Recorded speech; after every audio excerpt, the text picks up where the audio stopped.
ლარსის საკონტროლო გამშვები პუნქტი სავარაუდოდ მარტის დასაწყისში გაიხსნება ინფორმაცია საქართველოს საგარეო უწყება ავრცელებს ჩაკეტილი საზღვრის გახსნაზე ქართულ სომხურ და რუსულ მხარეებს შორის შეთანხმება უკვე არსებობს. ახლა გადაწყვეტილება სპეციალური ოქმით დაადასტურებენ ორ კვირაში კი მოლაპარაკების კიდევ ერთი რაუნდი უნდა გაიმართოს.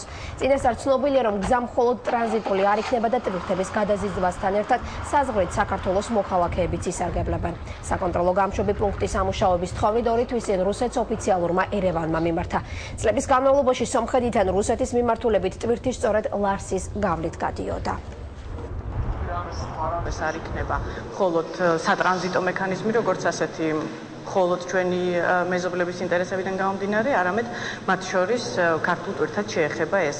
თუ რამ გამოიწვია ასეთი სახეცვლილება რუსული მხარის პოზიციაში, ჩვენი შეფასება გვაქვს ამის თაობაზე. ნათელი გახდა მათ შორის საერთაშორისო თანამეგობრობისთვისაც, რომ ასეთი შეზღუდვების დაწესება საზრი აღარ ექნებოდა და არა მხოლოდ აზრი არ ექნებოდა, არამედ ნეგატიურად შეფასდებოდა, შესაბამისად ამ დათმობაზეც წამოვიდა რუსული მხარე.